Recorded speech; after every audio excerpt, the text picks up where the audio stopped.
this thing looking good. Got it and done. And make sure I got it over here. All righty, y'all. Peace and greetings to you all. Namaste, namaste, namaste. Islam, Islam, Islam. I am Brother Hasan Ghaziel Bey here in Morocco in northwest of Mexico. How are you? Guys, welcome to our AstroCivics Sunday. This is number 62 for our Holy Koran Devotional Countdown for Chapter 12. Look at where we are. We're at Chapter 12. You guys know I'm here with our magnificent brother, who will well please, Brother Sean Ali Mel, guys. Well, actually this way. And we're going to knock this out. We're going to do this with the quickness, guys. I'm going to do the invocation in without further ado. We're going to waste no time. I'm going to get right to the nuts and bolts of this. I'm going to do the invocation in. Brother Sean's going to read the first letter to be read in every meeting. I'm going to do the second. And as usual, Brother Sean's going to do the reading of chapter 12, and I'll do the ad-libbing where necessary.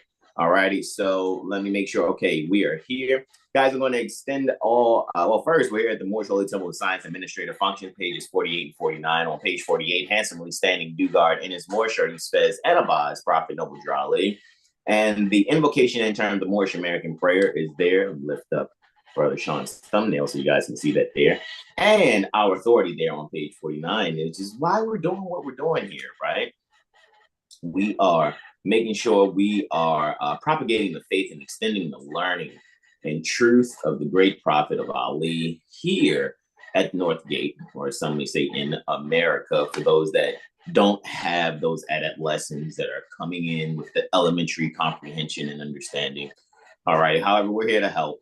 So don't get offended when, I choose to say words a certain way. Don't make it go over your head. Sometimes there's, people will allow themselves to have a culture when certain wordings get used, certain tones of voice. They'll be like, oh, that sounds, a certain way that makes me feel offended. Look, we're here to help. All righty. We're not here to make the life raft attractive. All right. It's like we're here to help, right? We're here to actually help. So with that being said, guys, we're going to extend all 5 appendages on the left hand, just the index in the middle on the right. We're going to stand on a 45-degree angle, as far as our feet are concerned, like Prophet Mudra leads there. We're going to face east, which metaphysically means going within, all righty? So you guys can repeat after me either aloud or in ye heart as we do our invocation in terms of Moorish American prayer. Islam. Islam. Islam, Allah, the Father of the universe. Allah, the Father of the universe. Father of love. Father of love. Truth. Truth. Peace. Peace. Freedom. Freedom. And justice. And justice. Allah is my protector. Allah is my protector. My guide. My guide. And my salvation. And my salvation. By night. By night. And by day. And by day. Through his holy prophet. Through his holy prophet. Noble Drew Ali. Noble Drew Ali. Amen. All righty, let's knock this on now. Guys, we're going to go to the first letter to be read in every meeting, and we yield the floor to our beloved brother, whom well pleased, Brother Sean Ali Mel. Islam. Islam. The following is a letter written by Prophet Noble Drew Ali on the 18th day of January, 1928, Anno Domini. He commanded that it be read before every meeting. All right, there we go. Administrative functions, Moor Science Temple of America, Home Office, 3603 Indiana Avenue. Noble Drew Ali, founder, Chicago, Illinois, January 18th, 1929. To be proclaimed in every meeting. Dear brother, Islam, I am glad to know that I have few faithful Moors among you all, and I desire for them to know the truth and the divine truth. There is a host of jealousy about me and the movement now, by the same people of our side of the nation that claim it was only a joke and unreal. But now, since they have found out from the government officials and the nations of the earth that this is the only sole foundation that all Asiatics must depend upon for their earthly salvation as an American citizen, they are working every scheme that they can to disqualify me so they themselves may take charge of the situation. I have notified all these things to you long ago in the past. It is through the faithful Moors that contribute to the movement and uplifting funds. The ones that paid their divine respect to me and the movement will be remembered. That is why I'm calling upon all faithful Moors to increase their faithfulness to me, your prophet, and your divine Moorish movement. I need finance, and I need it bad. Never before have I needed finance as badly as I do at present, that I may shove aside the discord that is facing the nation. It all comes through jealousy because of my fame and nobility, quote unquote. The nations of the world would not recognize the movement without me, the prophet, being the head. It has been proven by my work in which I have performed in the last few months, because I was at the governor's inauguration to represent the Moorish divine and national movement, and I will be at the inauguration of President Hoover for the same cause, Noble Drew Ali. Indeed. Second letter to be read in every meeting, coming from the Moorish literature, excerpts from the Moorish Guide newspaper, page 12. We see handsomely standing Dugard in his Moorish shirt and fez and a boss, Prophet Noble Drew Ali. And on page 13, the divine warning by the Prophet Noble Drew Ali. Right. And not to be confused, I know people like the divine warning, and then there's divine warning by the Prophet. I know, guys. Look, you'll see. That's why it's good to stay in your studies and make sure you comprehend this thing. Just don't keep looking for someone to tell you what something is. You know, do your due diligence to study, right? That's how you actually go about loving yourself, all right? And finding that joy within yourself. Divine warning by the Prophet Noble Drew Ali. Prophet warns all Muslim governors ordered to read proclamation at each meeting. I hereby inform all members that they must end all radical agitating speeches while at work, in their homes, or on the streets, as well as the internet, guys. We are for peace and not destruction. Stop flashing your cards at Europeans. It causes confusion. Remember, your card is for your salvation. Failure to obey these orders will be of severe consequence. We are love, truth, peace, freedom, and justice. And when these principles are violated, justice must then take its course. Any member or group of members who hold malicious feelings toward the temple or the prophet, or violate the divine covenant or the Moorish movement, will receive their reward from Allah for their unjust deeds. All true Moors will and must obey the laws laid down to them by their prophet. If they lose confidence in their prophet, they should turn in their card and button, cease wearing their turban and fez, and return to the state where the prophet found you. This is a holy and divine movement founded by the Prophet Noble Drew Ali. And if the prophet is not right, the temple is not right. The prophet, therefore, is sending out the divine plea to all Moorish Americans that they do their part in protecting their prophet and the temple. This is an everlasting movement founded by the prophet through the will of Allah to redeem his people from their sinful ways by order of Prophet Noble Drew Ali. And guys, I'm going to go right into one of my favorites, even though I enjoy the Quran in whole.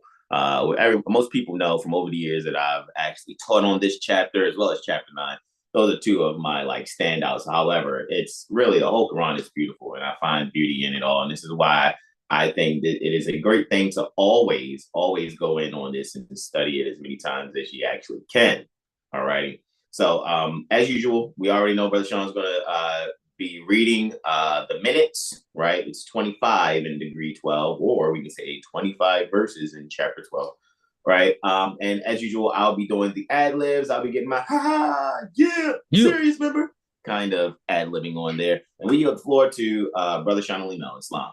Islam. All right, chapter 12. Jesus teaches the common people at a spring, tells them how to obtain eternal happiness. And silent meditation. Remember, metaphysically, when things are referring to water, flow, spring, sometimes it's like a thought, but also we can also probably think season, reason type things too. But again, that's one going and finding the metaphysical beauty when reading these things. So always remember, when you're looking at, the Quran, the Bible, have the Metaphysical Bible Dictionary open to have an etymological reference available to you also. So you guys can actually get the fruit out of seeing that, of course, the science pertaining to being, the science pertaining to ultimate reality, which is the definition for metaphysics. You can be able to have this journey in seeing the beauty, how this is tied to your consciousness, connected to your endocrine system. All right. And with that, I yield the floor. Islam, brother. Islam. In silent meditation, Jesus sat beside a flowing spring. It was a holy day, and many people of the servant caste were near the place. It was a Friday. Okay, go ahead. I yield. And Jesus saw the hard-drawn lines of toil on every brow and every hand. There was no look of joy in any face. Not one of all the group could think of anything but toil. Yeah, everybody was concerned about chasing the bag. They didn't look happy doing it either. These all people that's punching the clock. You know what I'm saying? Peace and greetings, Brother Tyrell. Brother Tyrell basis. Peace and love, everyone. Islam, right, so, yeah, Islam. So with that being said, what we're actually seeing here is, who's being spoken to, right? This is the working class. These are the bag chasers, right? That, if they were really happy about chasing the bag, why do they have this hard-drawn line pertaining? Why do they have these hard-drawn lines pertaining to toil? Because they're always frowning. There's no happiness in what they're doing, actually. However, go ahead. I yield, bro. Islam. And Jesus spoke to one and said, "Why are you all so sad? Have you no happiness in life?" Wow. Have you no happiness in life? Go ahead, I yield. The man replied, "We scarcely know the meaning of that word. We toil to live and hope for nothing else but toil. And Wow. bless the day when we can cease our toil and lay down and rest in Buddha's city of the dead." Jesus Christ. They ain't got nothing but bag chasing on the mind. That's it. They live the bag chase. And then, they can't wait till they can just rest in the by and by, be in, rest in the city of the dead. It seems like they're already there. They're already in Necropolis, right? Necro, dead, police city, right? Necropolis. It already seems like they're in the city of the dead in their own mind, since they're just bag chasing. Are you? Song. Yeah, I had that one song instead of like that Money in My Mind song, like twirling on my mind, twirling on my mind, toiling's all I can think of. Right. All Indeed. right. All right. And Jesus' heart was stirred with pity and with love for these poor toilers. And he said, "Toil should not make a person sad. Men should be happiest when they toil. When hope and love are back of toil, then all of life is filled with joy and peace, and this is heaven. Do you not know that such a heaven is for you?" Man, he just told you what heaven is. Look at that. And you should be happy while you're toiling. But for some reason, there's a culture out there, and still to this day, where people will choose bag chasing over caring for their loved ones. Are you? The man replied, "Of heaven we have heard, but then it is so far away, and we must live so many lives before we can reach that place." Hmm. Wow. Wow. Heaven to them is someplace outside of them. I yield. Mm. And Jesus said, "My brother, man, your thoughts are wrong. Your heaven is not far away, and is not a place of metes and bounds. It is not a country to be reached. It is a state of mind." My brother, man, your thoughts are wrong.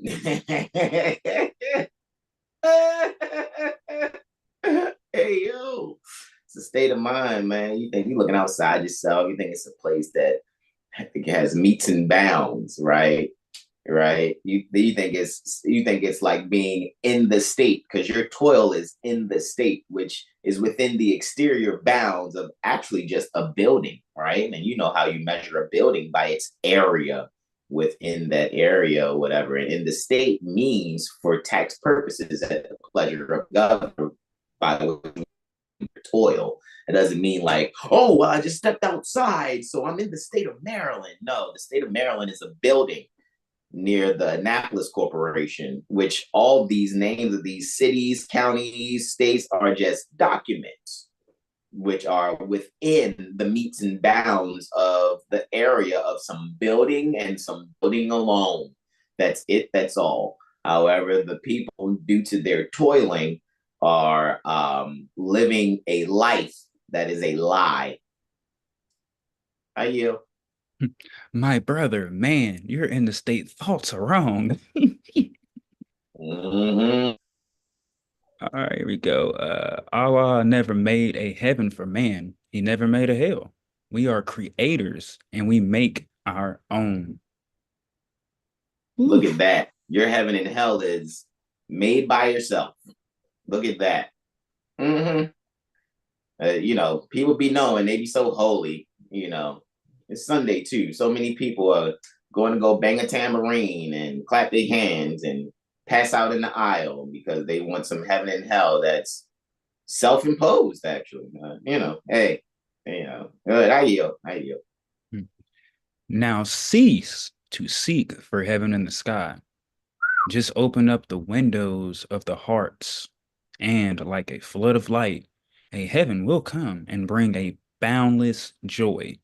Then toil will be no cruel task. Man, you got to dig within yourself, right? Heart and earth is the same word. And this is beautiful because that's what's gonna turn out here as you guys really look at this. And remember, always go and look at these chapters that we go over by yourself, right? And take it slow down, look at it, read it, really see it for yourself, right? Have that mindset of Me, like I said, I put it in hood terms. You know what I'm saying? Like I said, from near the Baltimore Corporation, really from my mother's womb.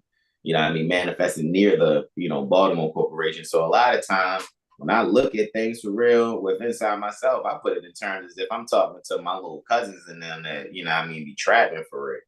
So, you know what I mean? Like, that's how I be looking at the Quran, and it makes it beautiful to me, because it's like, oh man, I can see how this is basically Yeshua, being termed Jesus, is really talking to people in the hood for real. That's how I see it. And in the Bible, Quran, I don't care what it is. That's how I see it. I yield. All right. The hood was lit. No, I'm joking. The people were amazed and gathered close to hear the strange young master speak, Mm-hmm.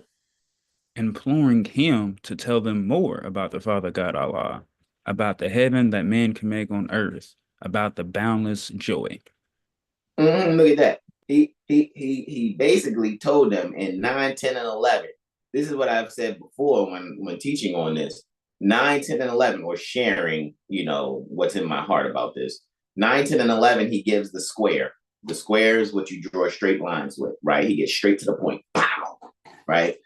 But then they're like, tell us more. We're imploring you to tell us more. And now from 13 to 20, he's got to go around the point. So now he's got to put his compass down and go around the point and speak in parable, right? He brought the square first, stood on the square, brought the square. And now he want to be told more. Now he got to go around his point in order to allow the people to encompass within their own mind what he meant when he got straight to the point in the first place. I yield. Mm-hmm. And Jesus spoke a parable. He said, a certain man possessed a field. The soil was hard and poor. By constant toil, he scarcely could provide enough of food to keep his family from want. Mm-hmm. One day, a miner who could see beneath the soil and passing on his way saw this poor man in his unfruitful field. So amazing, because minor, right? That's cancer. That's a cancer, right? It makes you think there's some cancer, right? That came by you on his huffy, right? Coming from work or whatever. But because mining is digging in the ground, right? And so this miner, he's looking as he's on his bike, like, hey, hold on, man. Like, because he's used to working the soil. So he know what soil look like that you can grow on, and what soil may be some other soil that may have something underneath of it. And will that soil actually help of this man to have a fruitful outcome or not, right? So that's the beauty in that, right? There's some guy working real hard on the land, trying to keep his family from lack, right? Keep his family from want, right? And so then the miner riding by on his huffy then says, He called the weary toiler and he said, yo, my brother, know you not that just below the surface of your barren field, rich treasures lie concealed? bars. He's spitting too. You plowing, Spitting. He's spitting too. Go ahead, I yell, man. you plow and sow and reap in a scanty way, and day by day you tread upon a mine of gold and precious stones. Mm-hmm. All that plowing, sowing, and reaping, and you don't even know you got gems under you, man. Gold and precious stones under you. Because now the reason why the miner knows that, because he knows by looking at the top of the soil what's underneath the soil. he know what he's talking about, obviously. But we'll see. Go ahead, continue. I yield. This wealth lies not upon the surface of the ground, but if you will dig away the rocky soil and delve down deep into the earth, you need no longer till the soil for naught. And because not in a UGHT, right? It's falsehood. I yield. The man believed, the miner surely knows, and I will find the treasures hidden in my field. Look at that. The man believed, and then said the miner surely knows. That's a broken man. He's desperate. How he know? He ain't never seen the miner before. But maybe the miner was able to give off an energy and how he's describing it. Maybe he exuded an energy that was like, man, call my bluff. You know what I mean? Call my bluff. I yield. And then he dug away the rocky soil, and deep down in the earth he found a mine of gold. Look at that. Looky, Astro Cookie. I yield, bro. And Jesus said, the sons of men are toiling hard on desert plains, and burning sands and rocky soils, are doing what their fathers did, not dreaming they can do aught else. Not dreaming that they could do truth else. They too busy trying to chase the bag for the falsehood. Being in a state of robbing one another, but calling it doing business. Not really providing a service or a product, actually, but robbing people through applications, state agencies, federal agencies. I yield. Behold, a master comes and tells them of a hidden wealth, that underneath the rocky soil of carnal things are treasures that no man can count. Mm-hmm. That in the heart the richest gems abound, that he who wills may open the door and find them all. In the heart, right? Man had to dig in the earth, which is heart, just with the H at the end, but take the H from the end of earth, put the H in the beginning, now you got heart.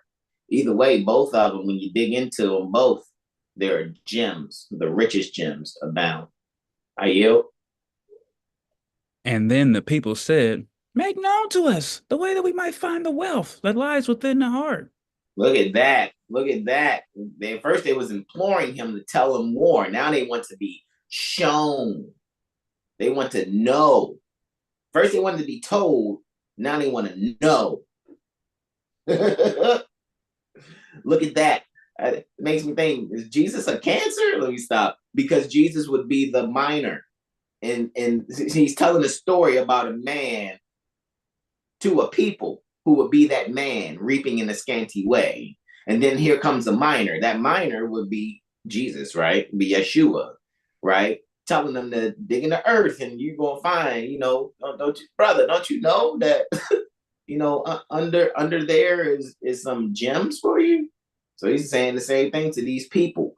Because at first, when he first brought them the straight line, got straight to the point, it was like, thank you for getting to the point, but can you go around your point and tell us more?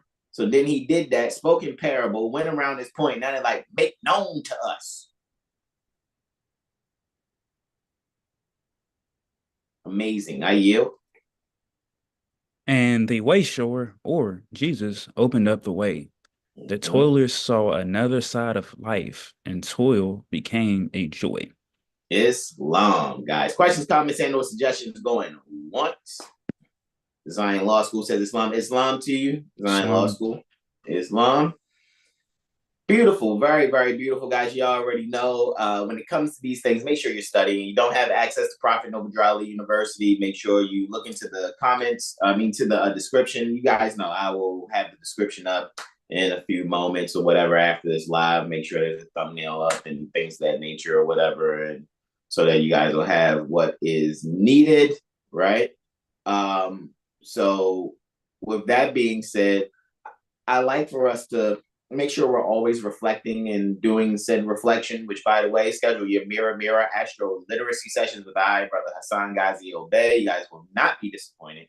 459 units via CashApp, Google Pay, or what's the other one? Zelle. We also do Apple Pay or whatever, but it's $459 for 3 hours. We're actually having 39% off of that, which is $279.99 up until the 20th January 2024. You guys can also schedule a reading also with Brother Sean L. What you do is you can either reach out to us via TikTok or Instagram, 7 Hill Star and Astrology Street if you want to reach out to me, and for Brother Sean L, 720 Astral Healing, ASTRAL, okay? 720 Astral Healing, right? Leo Mercury Moor on TikTok for him also. Questions, comments, and or suggestions going Twizzers. We're about to do our invocation out term, the Moorish American prayer. Brother Sean is going to be taking us out with our Moorish American prayer going out.